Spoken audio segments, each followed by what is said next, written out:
raconter une petite anecdote. Quand je suis venu à Prague pour visiter le groupe surréaliste en 1981, d'abord j'étais surpris par l'intégrité de ce groupe et de chacun de ses membres. Et tout de suite, très rapidement, Jan Schwankmajer nous a mis dans une pièce où il y avait des sortes de cages et il fallait glisser la main dans ces cages et découvrir ce qu'il y avait à l'intérieur. Et c'était quelque chose d'extraordinaire parce qu'on n'arrivait pas à définir exactement ce qu'il y avait. Et quand il nous demandait ensuite de décrire ce qu'on avait vécu avec la main, sans rien voir,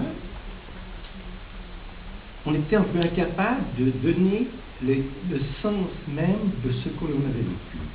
Et ensuite, il nous découvrait ces cages et on s'apercevait que c'était les choses les plus simples du monde. Une éponge, une râpe à fromage, une trappe de souris, quelque chose d'absolument simple.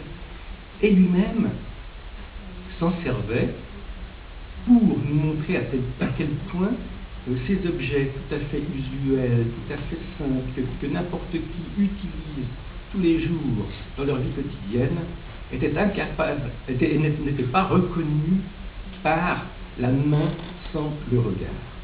Et ça, c'est quelque chose qui m'a beaucoup bouleversé.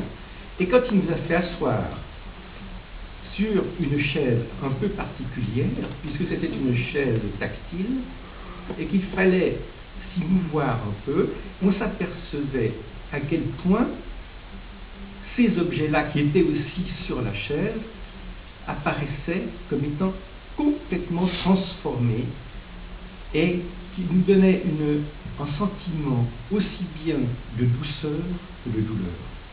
Et c'est quelque chose qui était très surprenant de voir que le quotidien se transformait au fur et à mesure qu'on l'utilisait autrement que dans la quotidienneté. C'est une expérience. Maintenant, je ne peux plus m'asseoir sur une chaise sans penser à cette chaise, cette fameuse chaise.